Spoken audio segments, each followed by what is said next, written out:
اور پوری دنیا کے اندر اب عرب 1.5 ارب سے زائد مسلمان ہیں، اور ان میں صرف 500 لوگوں کو چنا گیا ایز اے لیڈرشپ کے، اس میں ڈاکٹر خالد محمود سمرو کا نام شامل تھا۔ اور پھر مجھے اس بات پر بھی فخر ہے کہ میرے والد کو اگر شہادت ملی تو جناب حسین ابن علی رضی اللہ تعالی عنہ کے طرز پر ملی، کہ ان کو بھی نماز میں شہید کر دیا گیا، میرے والد کو بھی نماز میں شہید کیا گیا۔ جناب عمر کو فجر میں شہید کیا گیا، میرے والد کو فجر میں شہید کیا گیا۔ مجھے ان کی شہادت پر کوئی غم نہیں، میرے حوصلے، میرے بھائیوں کے حوصلے بلند ہیں، اور لیکن افسوس ضرور ہے ان کی بچھڑنے کا، ان کی جدائی کا۔ اب تک یہ 5واں سال شروع ہو گیا ہے، ہم نے بہت بڑے مظاہرے کیے، پورا سندھ جام ہوا، سندھ حکومت نے وعدے کیے ملٹری ٹرائل کے لیے یہ کیس جائے گا، ریکمینڈ کیا، لیکن ملٹری ٹرائل کے لیے یہ کیس نہیں بھیجا گیا۔ شاید سندھ حکومت کے کچھ لوگ خود اس میں انوالو ہوں، ان کی دلچسپی ہو کہ یہ کیس ملٹری ٹرائل کے لیے نہ جائے۔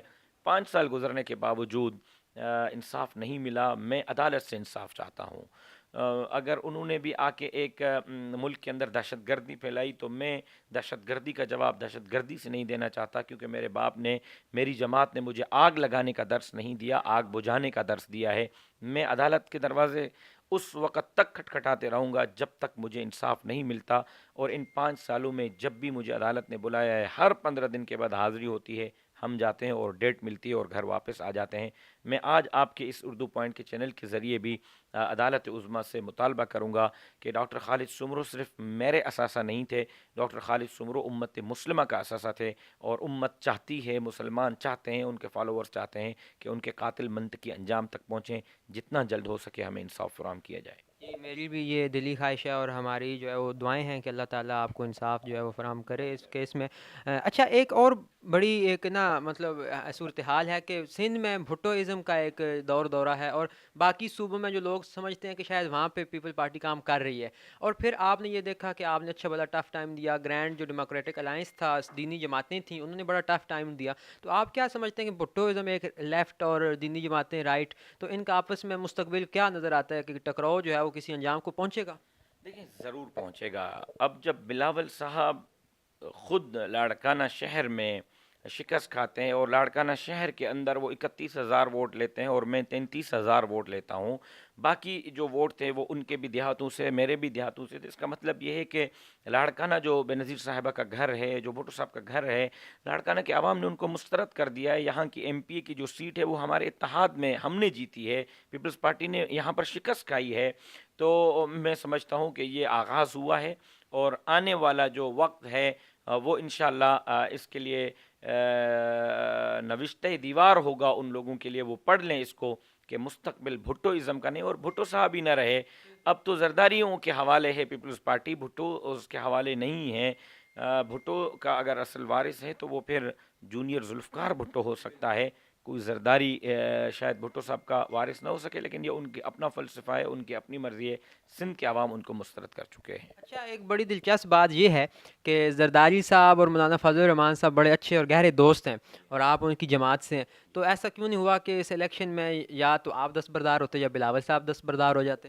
یہی تو جواب ہے ان لوگوں کو جو یہ کہتے ہیں کہ فضل الرحمان زرداری کی جنگ لڑتا ہے، فضل الرحمان زرداری کے لیے لڑتا ہے۔ یہ ان کے لیے جواب ہے کہ اگر فضل الرحمان زرداری کے لیے لڑتا، زرداری کے اقتدار کے لیے لڑتا، تو فضل الرحمان اپنی جماعت کے مرکزی ناظم انتخابات کو، اپنی جماعت کے سینٹرل ایگزیکٹو کمیٹی کے ممبر کو، اپنی جماعت کے صوبہ سندھ کے سیکرٹری جنرل کو بے نظیر بھٹو کا مقابلہ نہ کرواتا، بلاول بھٹو کا مقابلہ نہ کرواتا۔ مولانا فضل الرحمان کی زرداری سب سے ضرور دوستی ہے، لیکن زرداری اپنی پارٹی پالیٹکس کرتا ہے، جمیعت علماء اسلام اپنی پارٹی پالیٹکس کرتی ہے، اور ان کا اپنا ایک سیاسی میدان ہے، ہمارا اپنا سیاسی میدان ہے۔ دوستی یاری ان کی اپنی ہے، وہ چلتی رہے گی، لیکن نہ زرداری صاحب مولانا سے پوچھ کر سیاست کرتے ہیں، نہ مولانا زرداری سے پوچھ کر سیاست کرتے ہیں۔ ایک بھی بات یہ بھی ہے کہ ہم نے دیکھا کہ ہمیشہ سے مولانا صاحب جو ہیں وہ اقتدار میں رہے ہیں، اور عوام میں ایک عام تاثر پایا جاتا ہے کہ یہ تو حکومت کے جو ہیں وہ لالچ میں ہوتے ہیں۔ اب ایسا کیا ہوا کہ وہ جو ہے وہ خان صاحب کے خلاف ڈٹ کر کھڑے ہو گئے ہیں، اور یہی نہیں، وہ زرداری صاحب اور نواز شریف صاحب کو اکٹھا کرنے کی تگ و دو میں لگے ہیں، اور یہ ساری باتیں ان کی سن بھی رہے ہیں۔ اس کی کیا وجوہات ہو سکتی سب ہیں؟ سے بہترین سوال اب آپ نے کیا ہے، اور سب سے اچھا سوال کیا ہے، واقعی یہ ایک سوال سوال ہے جو عام تاثر ہے.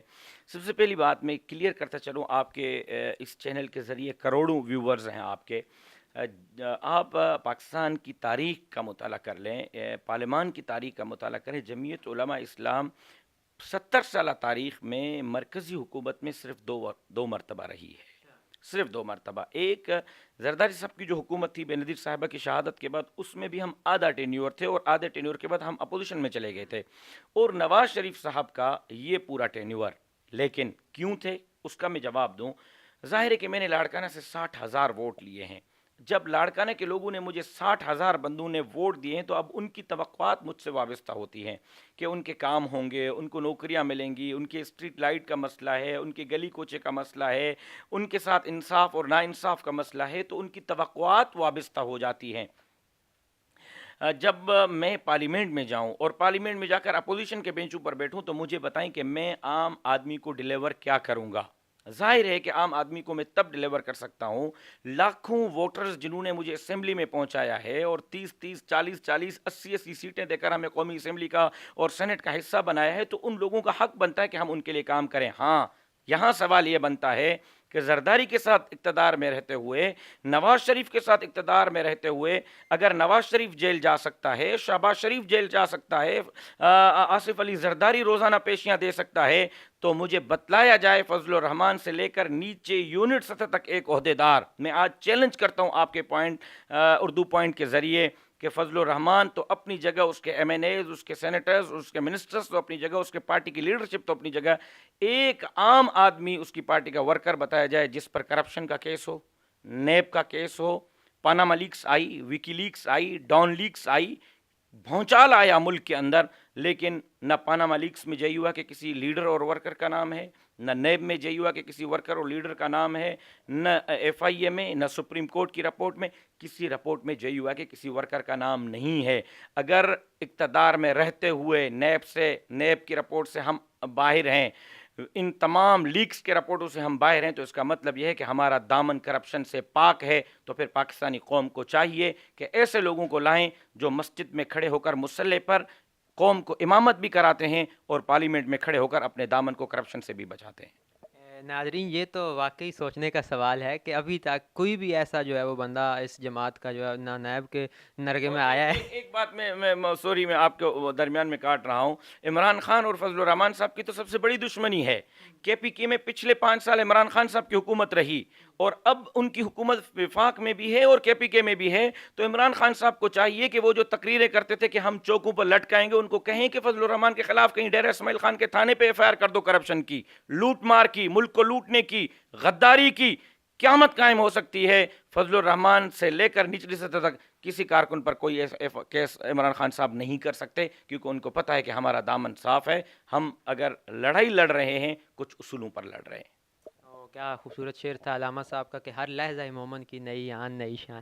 تو بڑی اچھا لگا یہ گفتگو سن کے. اچھا، آپ کی ماشاءاللہ زندگی کی کئی جہتیں ہیں، آپ سیاسی حوالے سے ہیں، آپ سماجی حوالے سے بھی ہیں، اور یہ کہ جو ایک آپ مدرسہ چلا رہے ہیں جو کہ اندرونی سندھ کا سب سے بڑا مدرسہ مانا جاتا ہے، جامعہ اسلامیہ اشاعت القرآن والحدیث، آپ اس کے منتظم ہیں. تو آپ یہ کس طرح سنبھالتے ہیں اتنے بڑے لیول پہ دینی معاملات کو بھی اور سیاسی معاملات کو بھی؟ یہ جو ادارہ یہاں میرے والد نے بنایا، میرے والد صاحب ہم جہت شخصیت تھے. وہ M B B S doctor تھے.